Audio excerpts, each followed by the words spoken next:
আমি ধ্বংস। এই জীবনে যতটুকু দুঃখ আমি পেয়েছি, সত্যি বলছি, তার এক বিন্দু পরিমাণও বহন করার শক্তি আমার ছিল না। কখনো চাইলেই কাঁদতে পারিনি, কখনো কারো কাঁধে মাথা রেখে বলতে পারিনি আমি ভালো নেই। তাই নিজের ভিতরেই সব জমিয়েছি হাসি মুখের আড়ালে, নীরবতার গভীরে।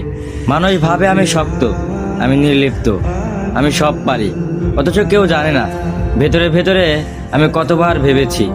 একা রাতে বালিশ ভিজিয়েছি, চোখের জল দিয়ে গোপনে যুদ্ধ চালিয়ে গেছি। আমি নিজেকে এতবার জোড়া লাগিয়েছি যে এখন নিজের আসল রূপটাই ভুলে গেছি। কখনো ভাবিনি হয়তো এই দুঃখগুলো সামনে নিতে পারবো, হয়তো সময় ঠিক করে দিবে সব কিছু। কিন্তু বাস্তবতা হলো আমি আয়ত্তের বাইরে দুঃখ ধারণ করতে করতে এখন নিজেই ধ্বংস হয়ে গেছি। এখন মনে হয় আমি নেই, আমি কেবল এক ভাঙা মানুষ, যার ভিতরে অনেক কথা জমে আছে কিন্তু শোনার কেউ নেই।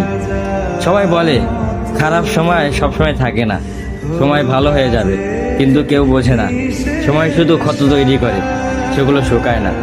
আমি এখন কেবল একটু নীরবতা, মুখে হাসি, চোখে অন্ধকার আর মনে একরাশ দুঃখের বোঝা নিয়ে প্রতিদিন বেঁচে থাকার অভিনয় করে যাই। আমি ধ্বংস হয়েছি, তবু মুখে বলি আমি ভালো আছি।